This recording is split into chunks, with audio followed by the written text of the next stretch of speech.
Ojo lali, jangan lupa ya buat teman-teman di Jogja dan dimanapun teman-teman berada untuk like ya, lalu komen, dan kalau teman-teman senang itu kami sangat mengharapkan untuk mensubscribe-nya ya. Tanpa support kalian ya, channel ini tidak akan berkembang jauh lebih baik.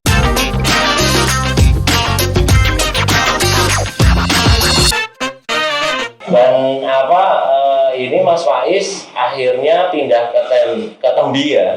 Ke Tembi itu lebih besar kapasitasnya. Atau gimana Mas?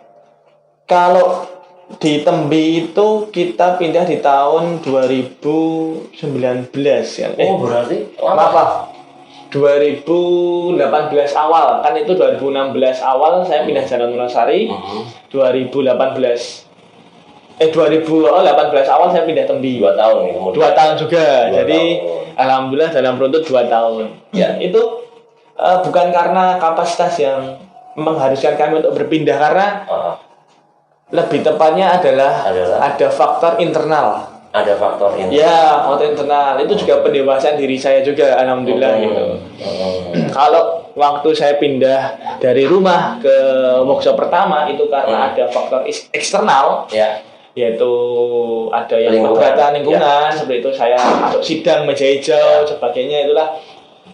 Sampai hampir tiap bulan itu Pol PP datang, Pak. Oh gitu. Mas, Pol PP datang, ya kayak biasa itu bawa mobil kapal itu satu rombongan gitu datang, dan mereka menyanyikan HO. Bulan berikutnya datang lagi. Jadi dengan hal yang sama sama. Jadi mereka datang karena menyelesaikan tugasnya, ada yang komplain gitu, laporan datang. Oh, ini udah punya HO kok, gitu pulang. Bulan berikutnya datang. Jadi benar-benar mengganggu bukan mental saya tapi mental teman-teman saya. Nah, selang itu kan saya pindah ke Jalan Wonosari. Nah, lalu tadi tanya ke Tembi ya Mas ya? Ya, ke Tembi. Ke Tembi itu sebenarnya boleh saya katakan pengawasan Mas. Karena kan saya punya 2 tempat. Satu kantor, toko itu di Ngasem waktu itu. Ya, betul Ngasem. Lalu yang satunya workshopnya di Jalan Wonosari. Oh iya, setelah yang kejadian di rumah itu, berarti kantor dan juga workshop ya itu keluar juga di tahun yang bersamaan. Tahun yang bersamaan, selang 2 bulan. Selang 2 bulan. Tapi workshop dulu pindah Wonosari, kemudian office dan galeri ya. Galeri waktu itu. Enol itu terkenalnya Galeri Enol. Ya, benar. Itu pindahnya Ngasem. Benar. Oke. Kemudian kembali lagi yang di Tembi tadi karena jaraknya jauh atau gimana tadi? Ya, itu yang internal. Ya itu tadi karena faktor kita punya 2 tempat. Dan di 2 tempat itu manajemen saya masih belum matang. Manajemen belum matang, dan di salah satu tempat ini saya hanya memberikan kewenangan ke teman yang saya anggap itu dia amanah. Seperti itu di kantor dan di workshop. Nah, saya lebih banyak menghabiskan waktu di kantor. Dan di workshop itu mulai terindikasi bahwa teman-teman saya di sana itu waktu itu sekitar 10 orang Mas. 10 orang. Di waktu terakhir 10 orang itu satu workshop itu. Iya. Tembi ya? Tembi bukan. Jalan Wonosari. Workshop pertama. Iya. Itu mereka tak sebut kayak kita sebutin Nikusi. Oh ya, Nikusi ya. Tikus. Oh, Nikusi. Ya, tikus. Ya, Oke. Istilahnya gini, kayak biasalah tikus berdasi itu lah. Ya, korupsi. Nah, ada penyelewengan.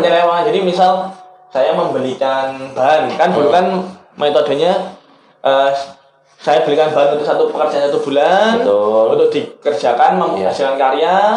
Tapi ternyata hasilnya itu bukan sesuai yang saya minta. Mereka malah ada yang membuat kayak kupon, terus membuat kandang ayam. Oh, di luar Di luar yang di-requestkan pekerjaan. Ya, untuk kebutuhan sendiri. Personal.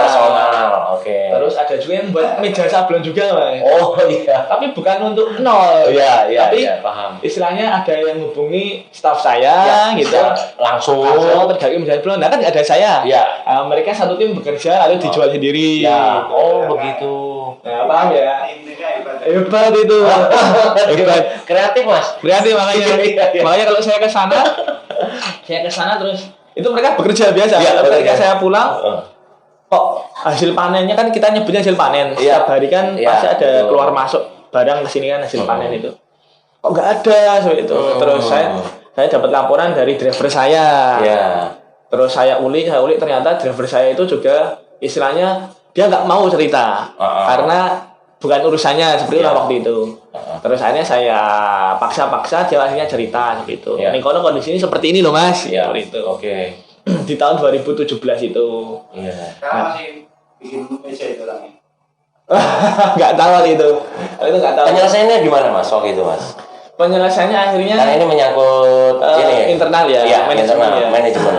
Jadi itu kesalahan saya pribadi waktu itu karena saya terlalu percaya dengan orang lain. Memang kepercayaan itu tidak harusnya tidak mudah diberikan. Harus dengan beberapa filter klasifikasi dulu seperti itu. Nah, waktu itu 2017 September saya mendapatkan kejadian luar biasa waktu itu. Nah, ibu saya terserang stroke yang kedua. Oh ya. Jadi waktu itu ibu saya sehat. Ya. Lalu kena serangan stroke karena konsumsi obat yang terlalu banyak. Di September 2017 itu dari seluruh lubang itu keluar darah, Mas. Ya, bleeding ya. Ya, bleeding mata hidung.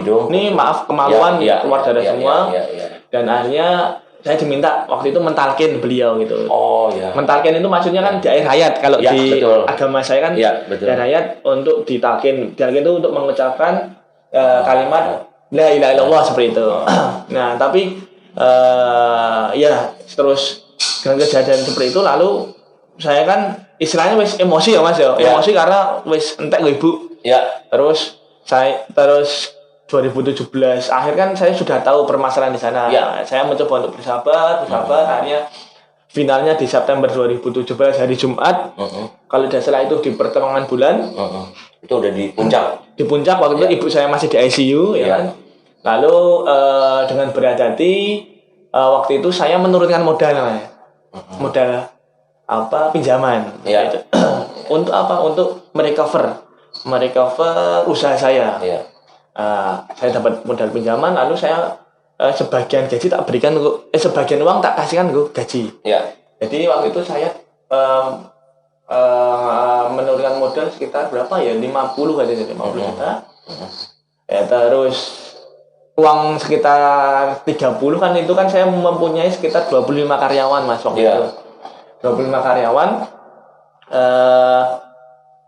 saya dapat uang lalu sekitar uang 30 juta tak bayarkan karyawan waktu itu untuk menyudahi mereka. Oh gitu. Jadi saya mendapatkan momen yang berharga sekali waktu itu. Di satu hari yang sama saya menyudahi sekitar 10 orang. 10 orang. Jadi misal kita keliling gini, 10 orang, itu saya sudahi semua. Dari ini kita sudah hubungan, gitu, dan saya harus ada uang untuk mengobati ibu saya. Terus saya harus menggaji kalian dan saya gaji full mereka selama 1 bulan. Gaji full mereka, ya bisa dibayangkan Mas, misal satu orang itu 1.300.000, 1.500.000 ya dikali 25 kan berarti butuh 30 juta kan. Waktu uang saya habis karena untuk biaya berobat ibu waktu itu. Nah saya sudahi 10 orang yang bermasalah itu dan dengan alasan ya karena faktor emosi saya, orang tua yang harus saya pikirkan. Lalu yang kedua saya memilih untuk pindah karena saya merasa di sini sudah saya tidak mendapatkan feel-nya lagi di Jalan Wonosari. Jadi saya pindah, saya ambil semua, saya total ke Tembi waktu itu dengan spirit yang baru lagi. Spirit yang baru ya. Suasana yang baru. Lalu dengan ini manajemen yang baru juga mas? jelas manajemen Personilnya? person saya recover semuanya. Oh recover. Ya, Oke. jadi waktu itu hanya tersisa sekitar 7 orang sama saya dari 25 dari 25 orang. orang. Ya, yang 5 Tersisa orang itu 7. keluar dengan sukarela itu. Ya. Sukarela maksudnya di waktu-waktu terakhir itu mereka keluar dengan sukarela. Yang 10 orang ini produksi saya hentikan semuanya. Seperti itu.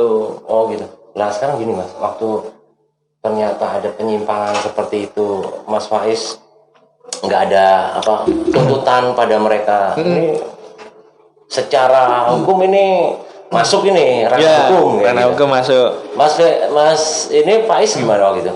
Atau dikoreksi mereka ini salah, terus penyelesaiannya mas? Waktu itu saya masih berkeyakinan dan sampai sekarang itu bahwa setiap orang itu pasti akan berubah mas. Dari yang dulu dia itu buruk, itu pasti akan dia menjadi orang yang baik. Begitu juga sebaliknya, dari orang yang baik mungkin nanti ke depan ya saatnya dia akan menjadi orang yang buruk. Saya belajar bahwa sebuah kutipan yang menarik bahwa setiap orang yang buruk dia pasti akan mempunyai masa depan. Setiap orang jahat dia punya masa depan, dia mempunyai masa depan. Setiap orang yang baik dia pasti punya masa lalu. Oh ya. Nah, jadi waktu saya sudah berpikiran seperti itu. Nah, sehingga saya masih memberikan kesempatan itu untuk berubah seperti itu kan. Di tahun 2017 itu kita ada agenda rutin setiap pekan itu ngaji bareng. Ngaji ya untuk membangun mental lah. Betul, ya. Untuk mental itu pendekatan ke masalah keyakinan kami seperti itu ya. Nah, ternyata memang di sana saya ya itu kesalahan saya pribadi. Saya terlalu los. Gitu. Jaluk opo nih. Salah ya dimaafkan. Salah dimaafkan seperti itu. Nah, terus dari situ saya introspeksi, ternyata tidak seperti itu. Salah ternyata saya ada sistem yang salah tentang SDM ini. Bagaimana mengelola orang supaya dia bisa mengeluarkan potensinya itu bukan dengan cara seperti itu. Oke. Ya. Seperti itu ya. Jadi itu pengalaman yang berbekas tersendiri ya, dan pada akhirnya sekarang diterapkan di Enol pada saat ini mas. Alhamdulillah saat ini saya boleh dikatakan saya lebih matang. Daripada karena ya pengalaman memang guru yang luar biasa ya mas Heru ya. Yang mendewasakan kita ya. Benar.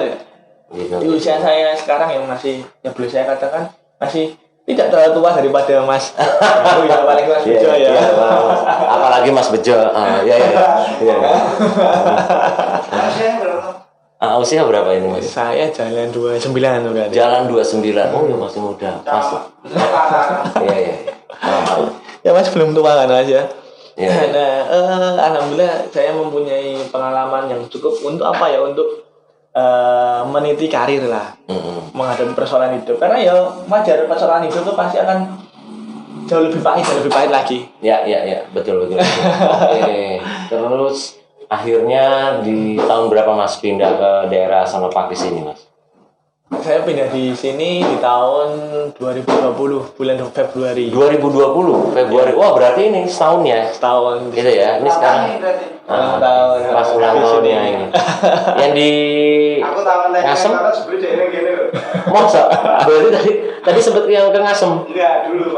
Oh gitu. Tuh mas Rano. Oh gitu. Nah pindah dari Ngasem ke sini itu ceritanya gimana mas? Itu karena ya kali itu faktor eksternal ya, karena yang punya kontrakan ya. Karena kontrakan itu beliau menghendaki untuk digunakan sendiri. Mau dipakai sendiri. Ya kan waktu itu belum booming. Padahal di lukis ya. Karena mas Pawan Keramat. Mas Pawan itu saya berterima kasih banget. Halo Mas Pawan. Mas Faiz kan jualan alat sablon. Mas Faiz bisa nyablon nggak? Wah, gimana? Bisa mas Faiz? Ya kalau nyablon kan bisa, Bisa ya? Bagus buruknya kan juga nanti lah. Dia termasuk ini dulu yang ngumpulin KSJ hingga saat ini. Iya.